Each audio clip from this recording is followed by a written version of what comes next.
дар рӯзи дуюми бозиҳои даври даҳуми чемпионати Тоҷикистон оид ба футбол миёни дастаҳои Лигаи Олӣ тими Хуҷанди шаҳри Хуҷанд дастаи Хатлони шаҳри Бохтарро ба ҳузур пазируфт. Бозии дастаҳо дар варзишгоҳи Спартаки шаҳри Хуҷанд доир гардида бо ҳисоби 1-0 ба суди соҳибони майдон хатм ёфт.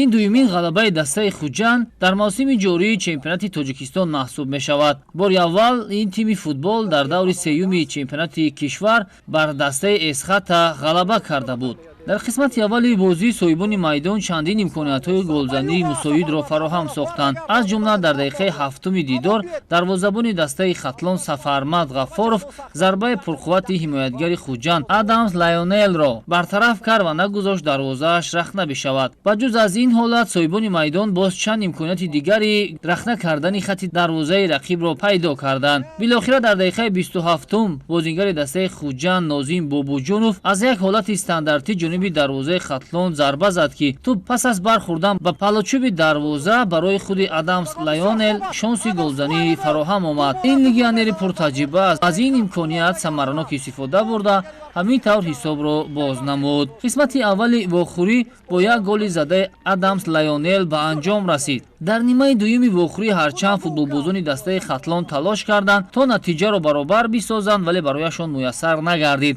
ҳамзамон месазад иброз намуд ки футболбозони дастаи Хатлон ба ҷои он ки дар ҳуҷум фаъол бошанд, аммо зуд ба қоидаситезӣ даст мезаданд ки ин ба коҳиш додани суръати вохӯрӣ низ таъсири худро расонид. ҳамин гуна баъд аз 6 бозӣ бидуни ғалаба дастаи Хуҷанд пирӯзӣ ба даст овард. ҳамзамон ин аввалин ғалабаи дастаи Хуҷанд таҳти роҳбарии мутахассиси ӯзбекистонӣ Нӯмон Ҳасанов мебошад. даста зери роҳбарии ӯ дар ду даври охири мусобиқа ба нокомӣ дучор гардида буд.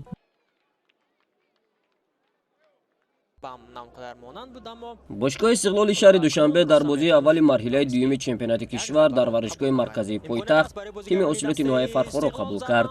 қаҳрамонони феълӣ ки дар даври гузашта бо ҳисоби минималӣ ин тимро шикаст дода буданд, ин навбат бо ҳисоби калони 5-0 ба музаффарият ноил гаштанд.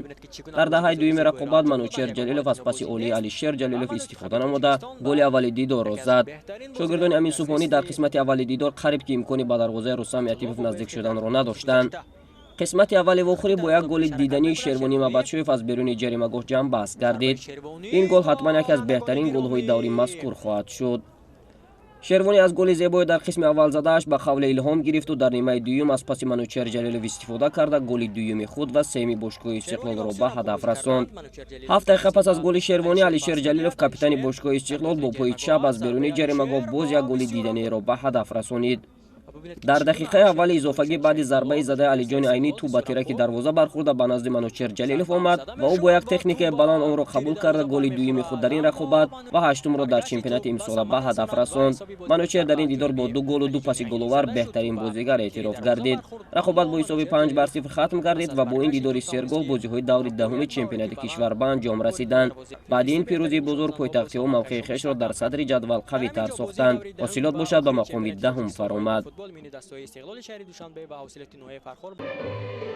дар бозии дигари даври даҳуми чемпионати Тоҷикистон оид ба футбол байни дастаҳои Лигаи Олӣ дастаи Равшани шаҳри Кӯлоб дар майдони худ бо дастаи Фаизканди ноҳияи Восе нерӯсанҷӣ карданд. бояд гуфт ки то ин бозӣ дастаи Равшан дар зинаи 4 ва дастаи Фаизканди ноҳияи Восе дар зинаи 6 ҷадвали мусобиқа қарор дошта, ҳар ду даста ба ин бозӣ бо тайёрии хуб омаданд. голи нахустини бозии мазкур дар дақиқаи 5 нимаи аввали майдондорӣ аз ҷониби ҳамлавари канории дастаи Равшан Ҷозеф Акомаде баъди хатои дағали ҳимоятгарони дастаи Фаизканд ба самар расонида шуд ва ҳамин тариқ дастаи Равшан бо ҳисоби 1-0 ба пеш баромад. зимнан дар идомаи қисмати аввали бозӣ ҳар ду даста имкониятҳои хуби голзаниро созмон доданд, вале дар ин қисмати бозӣ футболбозони ҳар ду даста дигар ба задани гол шарафёб шуда натавонистанд. баробари ба майдон омадани дастаҳо баъди иҷрои як ҳолати стандартӣ саҳитараш дар дақиқаи 47 бозӣ ҳамлавари марказии дастаи Равшан Абдулфатоҳи Худоидодзода тавонист ки голи зебоеро бо сар вориди дарвозаи рақиб намояд. зимнан меҷӯянанд дар ин бозӣ дастаи равшан имкониятҳои зиёди голзаниро созмон дод ва дар дақиқаҳои охири ин дидор